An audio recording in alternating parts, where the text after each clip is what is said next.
morning. Friday seems to have come round again, as it seems to remarkably frequently, actually. Welcome to the Religion Media Centre podcast. I'm Hannah Scott-Joynt, here with journalists Leo Devine and Rosie Dawson. Is it me or is life speeding up? What do you reckon? Well, it's coming up to Christmas. Of course it's speeding up. It is. Well, I missed Stir Up Sunday last Sunday. Yeah, because I do it every year. It's a tradition. And make the puddings, make the Christmas cake. Didn't do it this year. Oh, no, has it got you right out? It has completely discombobulated. Oh, dear, we can't have a discombobulated Leo. Anyway, shall we get going then? Why don't you de-discombobulate yourself with a story that you've picked up this week? Oh, me? Yes. Churches... sorry. Discombobulated, what can I say? I am, very much so. Churches, apparently, are being advised to move their carol services, marking the fourth Sunday in Advent, to a new time to accommodate the World Cup final. And it's going to be a bit of a World Cup final theme to the programme today, or the podcast, isn't it? It comes after guidance from the Church of England, who said to avoid the 18th of December for carol services and instead hold them on the Saturday instead, because then it won't clash with the World Cup. What do you think? But if it goes to extra time... Well, what we've done, so ours was going to be 5:00 that Sunday, and we had a bit of a kerfuffle earlier in the week when we suddenly realised that it would clash because kickoff's at 3. So what we've done is keep it on the same day but move it to 6:30. But it's quite stuffed up my choir rehearsal, which should be happening beforehand. So I haven't quite worked out what I'm doing with that. But there we are. That's what we've done. I don't think, So you can expect your carols to be extra gusty, can't you? Because gustily sung, because people will have been having a little drink during the cup final. Or no one will have a voice left because they've been shouting so much. So frankly, it could go either way. What about you, Rosie? Well, singing and not singing. I mean, the thing I'm sure we all noticed was at the World Cup, the Iranian team not singing their national anthem. But and of course, FIFA have been discouraging or banning footballers from making statements or gestures of support for LGBT people and so on. But FIFA have also come in for some criticism for not allowing observers of antisemitism to be present at the game. And Qatar has apparently backtracked on its commitment to allow cooked kosher food to be sold and offered to World Cup visitors. And since there are 10,000 Jews going to be at the World Cup, that seems to be very discriminatory. So there's a real issue there about Qatar and FIFA's commitment to the rights of religious communities. Well, I mean, I think I see a theme developing here for this week's podcast. There's going to be a lot on football coming up, rather different from our usual random approach. But a reminder before we do that the RMC puts out a daily news bulletin, including this week some of those stories and more, which you can have sent to you straight to your inbox first thing each weekday morning. So if you don't subscribe already, you can do so via the website religionmediacentre.org.uk. So the World Cup is well and truly underway in Qatar, and whatever people think about it taking place there, millions are watching on telly. And as we record, Wales are about to kick off against Iran in their second Group B match, and England play the USA this evening. Now, I'm going to put it out there. I've got to admit, I'm not a massive fan. Eek! But who doesn't love a goal celebration? And it was interesting to see the Ecuadorian team as they put goals in against the hosts, Qatar, falling to their knees in a circle, looking up, eyes closed, arms in the air. And notable, I think, I spotted that this week the Sun felt the need for an explainer piece about what they were doing and why, which I thought was very interesting. Says something about where we are in terms of faith awareness. So, I mean, it made us wonder, didn't it, about football and faith and how that's being expressed in Qatar and elsewhere. So with us to talk about that is Matt Baker, National Director for England and Pastoral Support Director in English Football for Sports Chaplaincy UK, and Rabbi Alex Goldberg, who leads the FA's Faith Network. Matt, if I can start with you, are there more footballers with faith than there used to be, or is it just more obvious, do you think? I think the simple answer is yes, there are more footballers of faith. I've been involved in the game for more than 20 years now, and there's definitely been an increase, particularly in the Premier League, but it's spread right through into the EFL as well, where we've seen more players of faith, Christian players, Muslim players, and one or two Jewish players, but it's mainly Christian and Muslims now, but definitely. And then they are more open about their faith as well. I think one of the things that's happened is because we've had an influx of players from abroad where faith is part of their identity a lot more, it's meant that more players are coming forward and say, well, I've got a faith as well. And so there's been that sense of owning it. So they've sort of freed up by players coming in from other countries. English players with faith have sort of felt a bit more able to express it. Definitely. Yeah, definitely. I think that's the case. It was interesting, wasn't it, that the Sun felt the need to do this explainer piece about why the Ecuadorian team were putting their arms in the air and looking upwards. Yeah, I mean, I didn't see that, but actually I'm encouraged by that, because often some of the media kind of turn away from that and pretend it's not happening or don't comment. So the fact that somebody's picked up on it and is explaining it, I see as a positive thing, really, that they're actually focusing in a bit more. And Alex, it is interesting, isn't it, that even though there's been historically quite a rich tradition of church and football club connection, but actually a significant historic Jewish involvement in English football as well.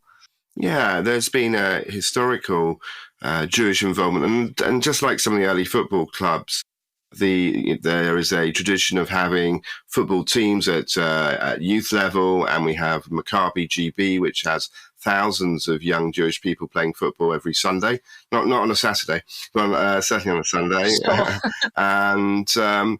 And people involved in the game. We've had a number of Jewish players over the years. We are a very small percentage of the population, but we have had Jewish players in the Premier League. Some coming as internationals, and the picture is even brighter in the United States, where a number of the first team players, certainly in the women's team, have been Jews. Sorry, in the women's team they've been women, yes, and they've also been Jewish. And we at the FA have got some of them to write their experiences and their stories. And we've had Jewish managers in the game, people like Avram Grant, and some stories again in the past where Avram Grant and one or two top Premier League players asking to have Yom Kippur, the Day of Atonement, our most holiest day of the year, off. So it's quite hard as a professional footballer to have the Sabbath off on a Saturday. They'd miss a lot of the season that way. But certainly the respect shown to Avram Grant and others for taking that one day off by fans of all faiths and none was quite remarkable, and probably raised that story for the first time. But I do think we have, just very briefly, we've had faith in football for a long time. I remember my son being chosen as Arsenal's mascot at an Old Trafford game on Remembrance Sunday weekend. And so there was a minute's silence. He got to go on the pitch. So you had my son with an Arsenal yarmulke running around. You had at the time Ozil playing for Arsenal, who prayed in a Islamic or Muslim fashion before going onto the pitch, and the Polish goalkeeper at the time crossing him. I think it was Fabianski, was crossing himself as he went onto the pitch, and or as he was about to do something in goal. So faith in football has been there for a while, and it's just not always filmed. But I'm glad the Ecuador story has come out and shows what really happens. And I guess certainly the Christian symbolism goes back a long way, Matt. I can remember, not a big football fan, but I was from a football family, massive, watching the 1970s World Cup. I think it was in Mexico, wasn't it? And my dad, is the effect on the people watching too, because we came from this sort of Catholic family. And every time he saw a player cross himself, he'd go, "One of us." And that's that sense that actually it's a kind of a faith community across the world when religious symbols are expressed, would you say? Yeah, absolutely. And we're seeing that in the World Cup. And of course, with the FA Cup as well, we still have Abide With Me that's sung before the FA Cup final. So, yeah, it's fascinating, isn't it, that we've got those religious things, those Christian things, those faith things going on right throughout football still. What I'm really interested in, though, is how some of the religious symbolism has changed. So, you're talking about players crossing themselves, which they still do. But, Brazil, a predominantly Catholic country, although less than it was, in 2002 when they won the World Cup, they all knelt in a prayer circle, didn't they? And then they took off their T-shirts and underneath it said, "I belong to Jesus," which is not a terribly Catholic thing to do, and it perhaps reflects the rise of Pentecostalism in Brazil. And FIFA doesn't like this particularly, does it? I mean, I know that I've been doing my research, you can tell this.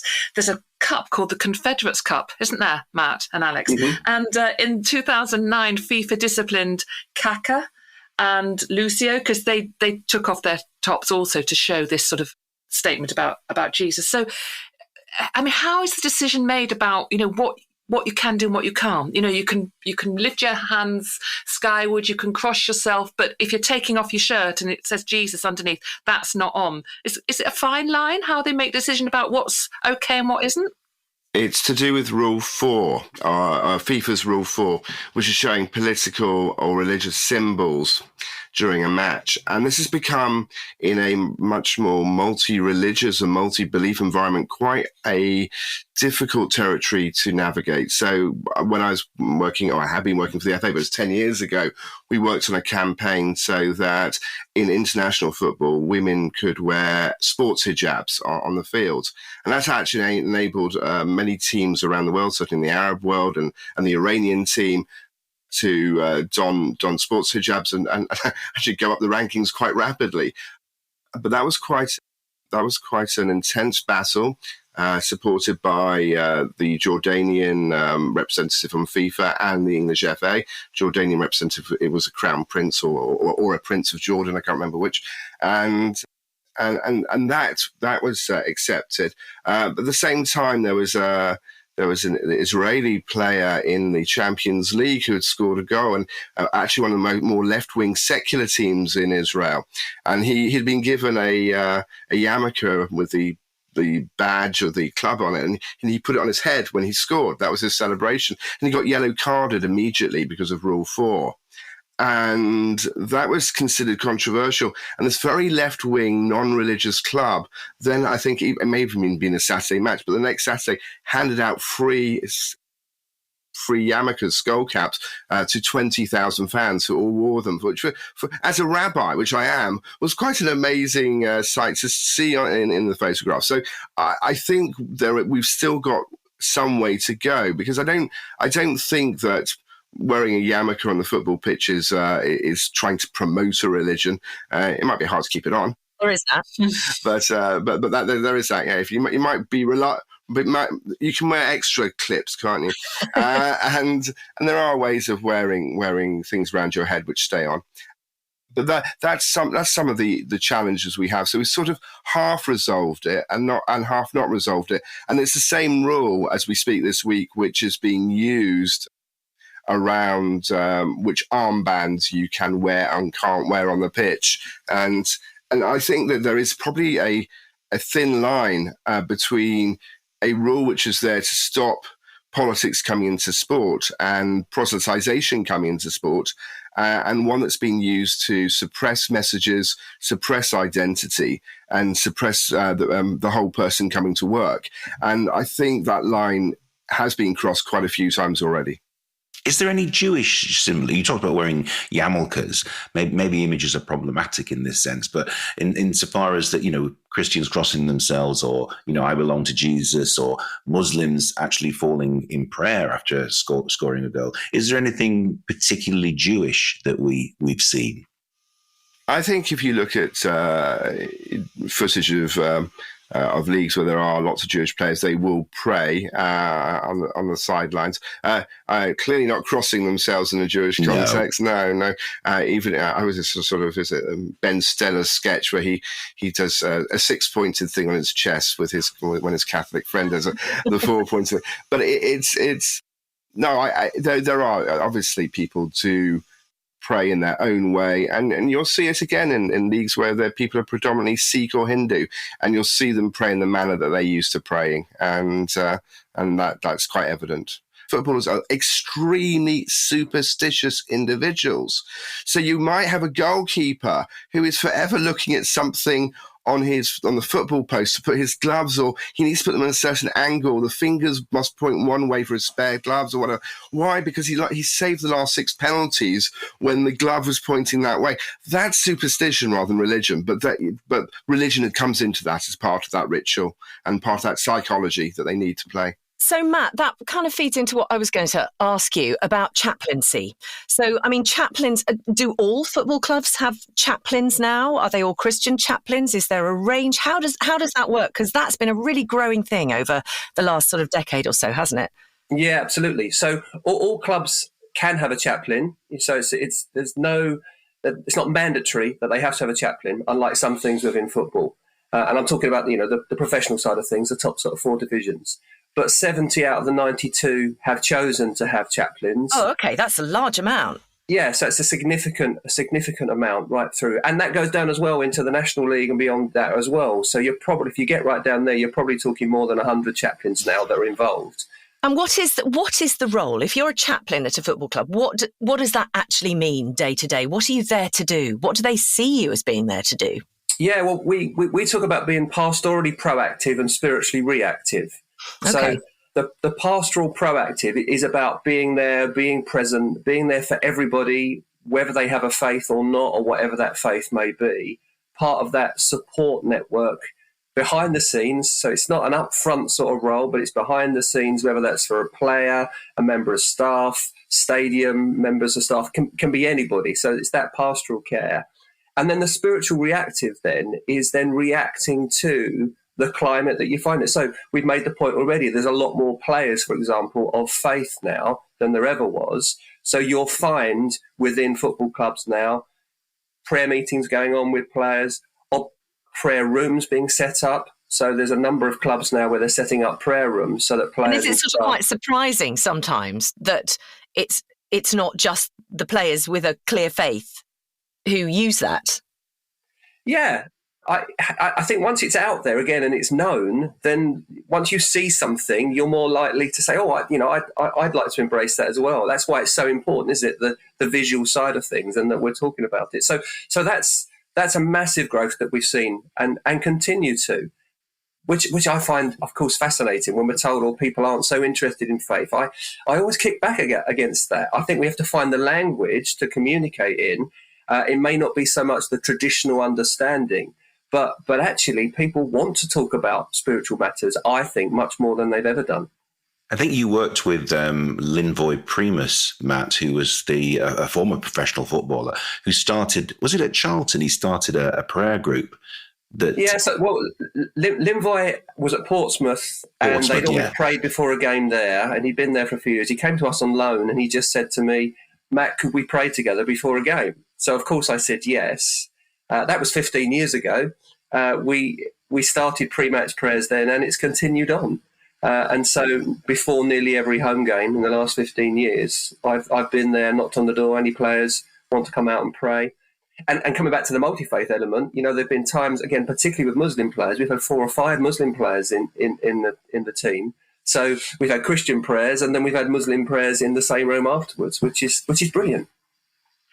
Before we move on to talk about something else, can I just do a quiz question? Oh, very quickly. Okay, so this is for, Alex and Matt probably know the answer. So we'll start with you, Leo, and Hannah first, right? Oh, no. Which National Football Association got cross when a team called the Exorcists onto the pitch before the match to get rid of the evil spirits? Oh, crikey. Which football? No idea. What? No, tell me. National Football Association. What, no, Matt and Alex know? Alex, do you know? No. Matt? No. None of us do. Go on, Rosie. She'll be happy with this, that she's got the source. Was it Nigeria? No, China. Oh, really? Okay, wouldn't have expected that. And on that showbiz bombshell, we're going to move on. But thank you, Matt, for the moment. Alex, stay with us, because yesterday I caught up with David Baddiel's Channel 4 programme, Jews Don't Count. It was striking and shocking, and I thought quite bleak, actually, saying that we're in a place at the moment where Jews don't seem to be considered worthy of or need any protected status as a minority group. And Alex, I just wonder first what you made of the programme. Yeah, so it's based on a book that David Baddiel wrote about a year ago, and I read the book. It's a quite easy read. It was written as a very long essay rather than a book, and I think that it's interesting because David's come into this territory through two channels. One is his Twitter followers and his Twitter feed, but the other thing actually is what we've just been talking about, which is football. So David Baddiel, Ivor Baddiel, his brother, and actually I've worked tirelessly for about 20, 30 years on trying to rid stadiums of what they call the Y word. And just for listeners, I'm going to use the Y word because I'm Jewish and I'm going to reclaim it. So a lot of Tottenham fans for many years have identified with the Jewish community, despite the fact the vast majority of Tottenham fans aren't Jewish. It just happens to be in an area that, has still a high Jewish population, and in the past had a much higher one. And so they call themselves Yiddos or Yid Army.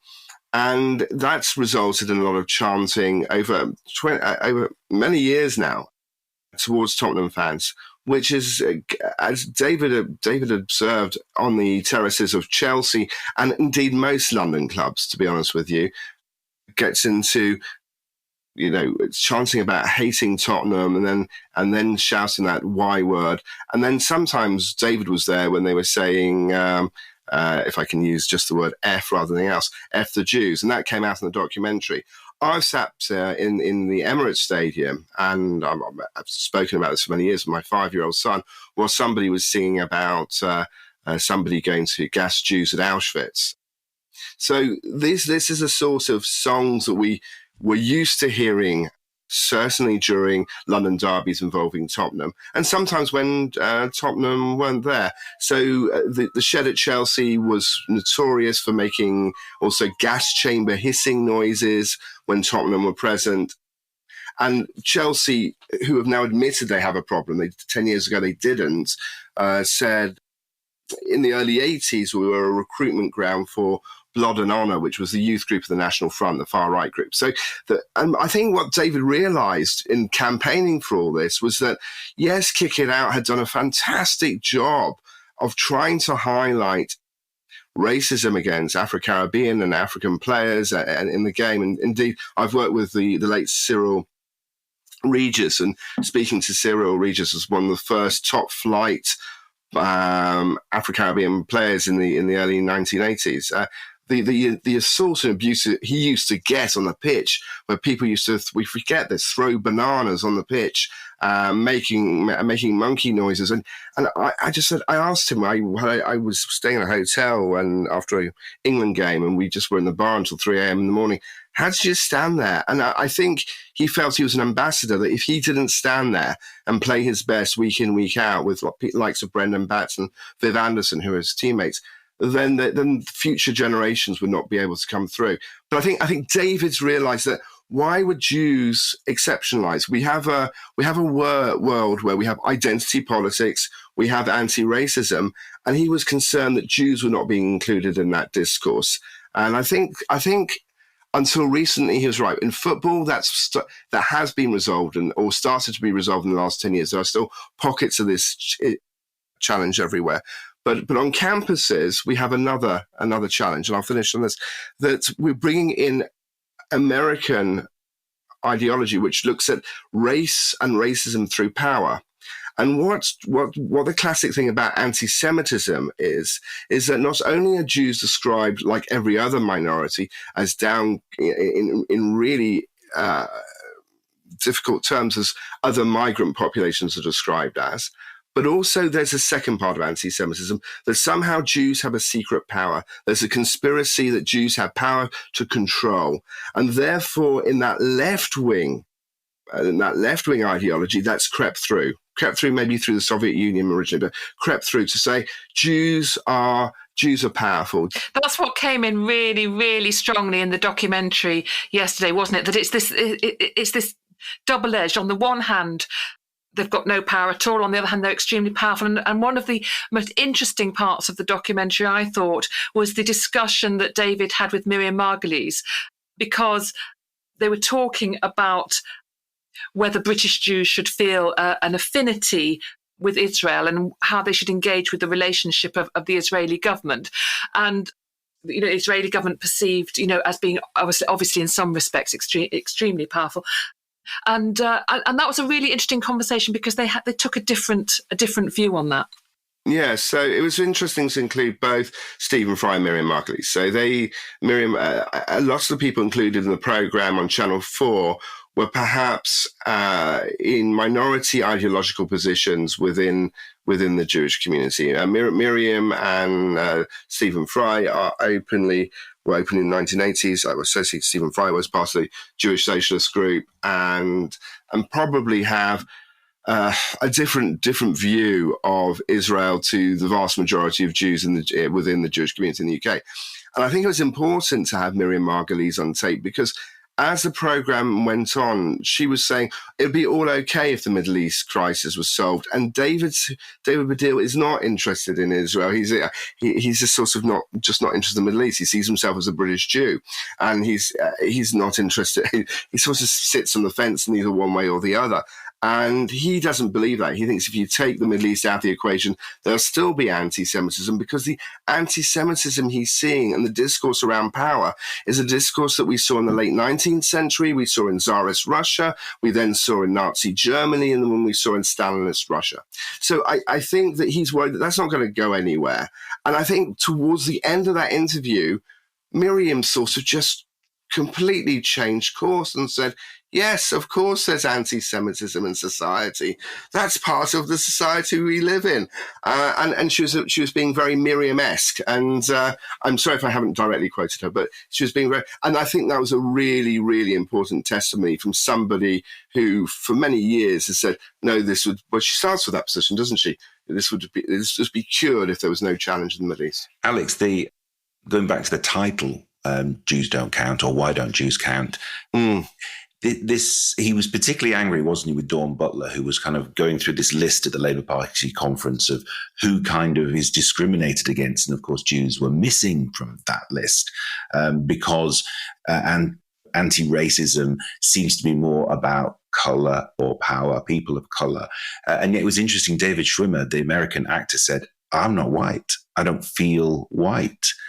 Is that something that you identify with, this sense of not being white? Well, I have a very nice... I have my grandfather's Phillips Atlas from 1930, and it's very politically incorrect, but it has a lovely page of the peoples of the British Empire, Leo, and it does separate the world into people who are in modern terms, I don't know, into white people, Asian and black. That's it's not what it says on the paper, by the way. And we're described as Asian. So in the 1930s, what the Jews were seen as different. As my boss at the Commission for Racial Equality 10 years ago, Trevor Phillips, said to a Jewish group, quite cheekily, I thought, apparently in the 1930s, people could tell who was Jewish and who wasn't on the streets of London. So I thought it was a bit naughty. But I think that if you look at the history of whiteness and the ideology of whiteness, which has power, when you look at white power and white supremacist groups, whether it's in 19th century Vienna or it's in 2017 Charleston, where you have Nazis running down the street, white power and supremacists saying Jews will not replace us. The idea that Jews are definitely not white in an ideological sense is true.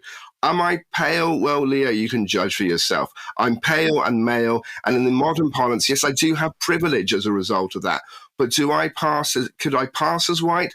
Absolutely, I could. I could change my name. I could stop being a rabbi. I could do all sorts of things. I look vaguely Mediterranean. Maybe I could be Italian or Spanish or whatever. But it's me not being me. It's me not being my ethnicity. And that ethnicity and that identity of being Jew is othered. And I don't know when that ethnicity had power as such. When I see the rise of hate crime in this country against Jews and in the United States and across Europe, I'm concerned and worried. We're a very small minority and make up a very large percentage of hate crime figures. Alex, thank you so much for that. And yeah, David Baddiel's programme is well worth watching. Just before we end, Leo, any quirks you've picked up this week? Any quirky things? Well, I already mentioned Stir Up Sunday, but I'm very, very sad that the Italian nun who won The Voice, do you remember her? Yep. Sister Cristina Scuccia has left the convent. Yeah. She's handed in her habit. So I'm very sad. She won The Voice in 2014. She released an album which she gave to Pope Francis, which included her version of Madonna's Like a Virgin. Possibly not ideal, but there we are. But we have to ask ourselves now, has she a chance of success or has she got none? Well, she's... thank see you, what I did Leo. there? I do see what you did. And she's become a waitress, hasn't she? And looks slightly different from how she did. She's now a waitress in a cocktail bar. Moving on. Thank you so much for that. That is this week's Religion Media Centre podcast. Do let us know what you think and share it widely from Leo, Rosie and myself and Matt and Alex this morning. Thanks for spending some time with us. We'll be back next Friday. Bye for now.